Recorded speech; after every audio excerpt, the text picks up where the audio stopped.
Welcome to another edition of the Gambit, where a fateful roll of the dice will leave you in awe or indifference. I'm Olaf, and this week's selection is Sacrifice by Shaker, whose sole descriptor is, I dabble in a lot of different things.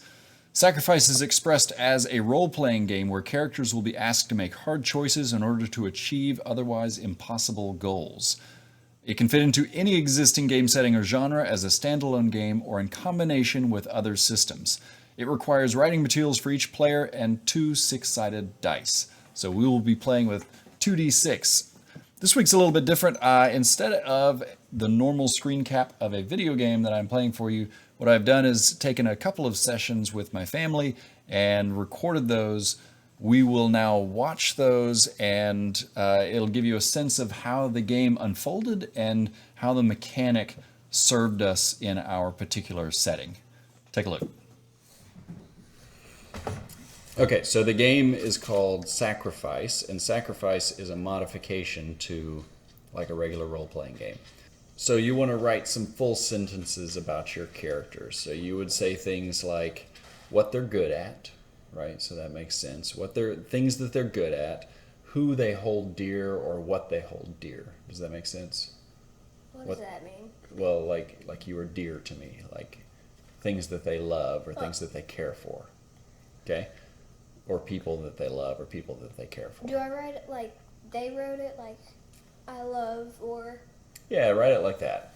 Then loves. it'll be a little write it more immersive, like you're writing a diary entry. Okay?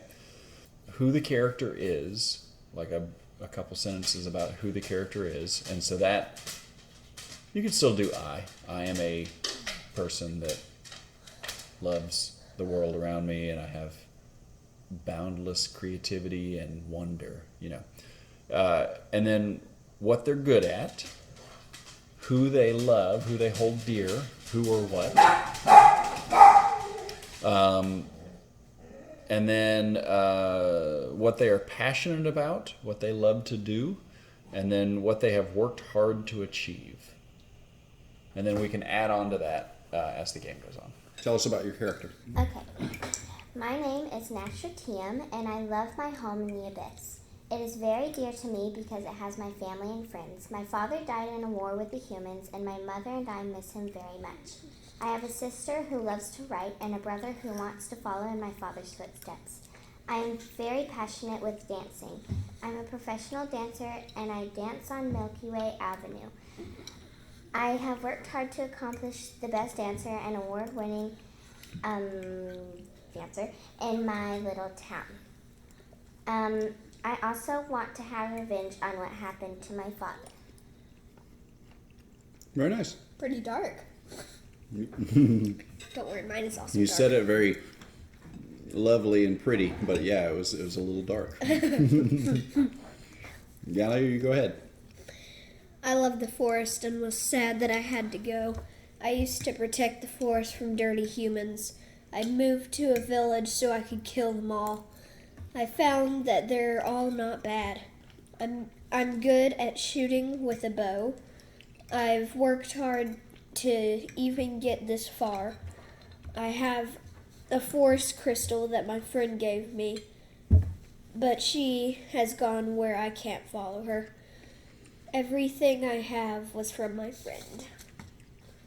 Occasionally, you may find yourself being challenged in the game. There may be challenges.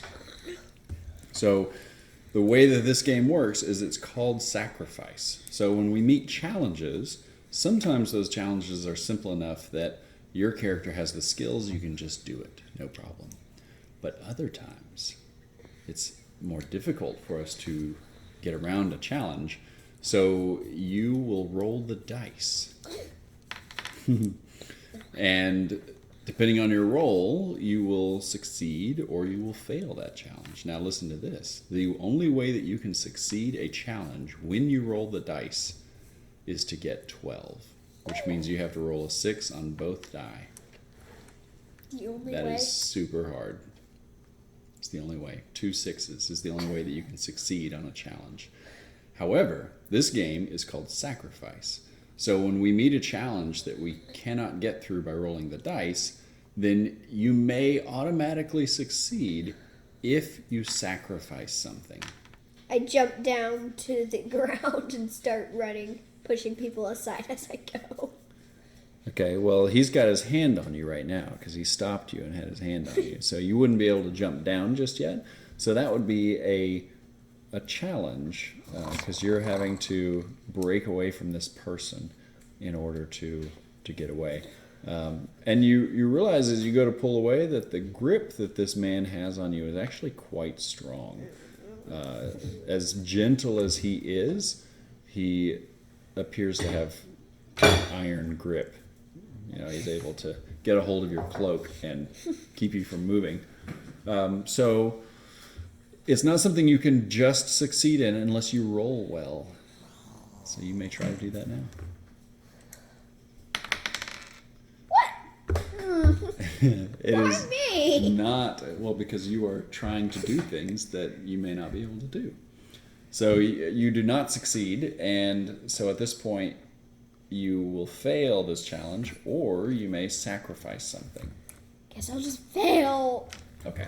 The object of this game is for each of you to weave a little bit of a story that talks about what you've accomplished and what you had to give up in order to accomplish what you've done. So, Sorsha, what have you accomplished so far in this story? Well, I dragged a person to a temple, and I also got a bunch of eggs from swarming Locusts. and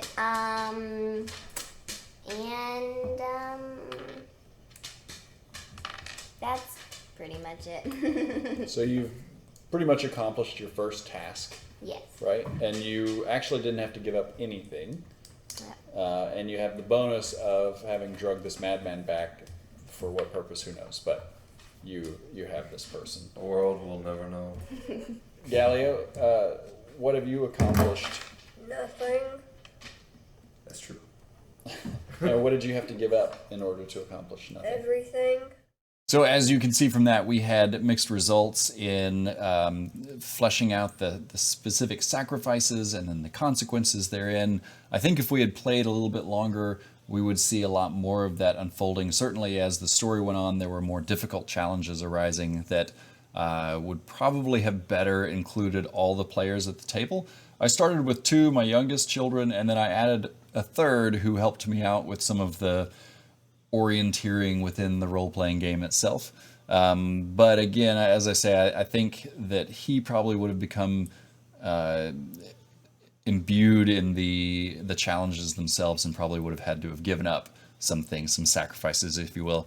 You heard there at the end kind of I think the summary, the goal of the story or of the mechanic is to get the players to give back a narration of their own that depicts what their character had learned or what they had accomplished or failed to accomplish, and then ultimately what they had to give up for that and whether or not it was worth it. So it put kind of a serious tone on any story, I believe, which is interesting and I think could be put to some good uses. My older son, who's an avid role player, actually felt like he really liked that mechanic and would probably put it to use in some of his own games for some purpose. Scoring. In the end, I actually gave this 2 out of 5, and I'll tell you why. So the instructional scoring system, we break it down into 1 being writing, engagement, organization, the mechanics, and then the empowerment or the quality of instruction. So I gave it a top score for writing. It was well written. It's very short, but it was easy to understand, easy to comprehend. I did not give it a strong point for engagement because being short and being terse, I didn't feel like there was any room for me to be drawn in, and I had to actually read it a couple times myself just to really take for myself how I was going to put this to use. And then the organization, again, short piece, so there wasn't a lot to organize. I think that there probably could have been some things done to, well, if there was more material, there would have been opportunity to organize it differently. As such, there just wasn't the mechanics. I gave it a low score on mechanics as well. Or I'm sorry, no, I gave it a good score for mechanics. The mechanics were easy enough, 2d6, and then the sacrifice and consequence system seemed to work out pretty well for us. Obviously, that varies with different age audiences. The last option being the quality of instruction. So what I didn't give it a high score on this, and what I would have liked to have seen here is more examples. The struggle that I had as a DM for the week to manage this and to play it with my kids was that I had to come up with all of the content, but more than that, the setting, right, the story, but more than that, I also had to come up with ways to apply the mechanics to the setting. And I would have preferred it if, at least for my first playthrough, Shaker would have provided me some examples that he was thinking of, or she, in terms of the types of sacrifices, how they would be used, what some of those consequences might be, and maybe even a sample run through with some of his own group to kind of show how their stories evolved or devolved by the end of it, so that we'd just get a better impression of how it was supposed to go. I found myself really thinking too hard over what are these what should I write up as these sacrifices, or how should I bring these opportunities for sacrifices to be made in the game to the players, and then what sort of consequences should I come up with? In a lot of cases, I was thinking that the consequence was it's pass or fail, it's do or don't, or it's life or death. And what I realized quickly was that it can't be that, because these players always have to have a way to continue. Now, the instructions do give you an option to say that a player can effectively give up when they have nothing more that they can sacrifice, or effectively their character is done, then they can give up, which pulls them out of the game, but they still need to come back around to give their story at the end, because it's still important. It might be interesting to see how this could work with some different age groups. In my particular scenario, it was interesting. I don't think you could hear actually in the last voice there, as he was giving the details on his character, he was sad. He was down on himself. And so this did set a different kind of tone than most of the games that we play. And ultimately the sacrifice and the consequences just felt a little too heavy for a younger audience. So I don't think they had quite as much fun with it, but everybody did become more vested in the choices that they made. And I think for that reason, there's certainly some value here. Overall, sacrifice is an interesting concept, and I think that's all that it is a concept. It's not fully fleshed out. There's a lot of things that could be added to that to make it richer. And perhaps that's where you come in. You can take this and work it into your own setting, into your own system for that matter, and elaborate fully on it. So that's it, and I apologize for losing video at the end there. I was able to record audio, which I thought was still very important, but the camera had stopped working at that point, so all I had was the audio source. Thank you for coming by. Come back next week and you'll see a new title. Good game.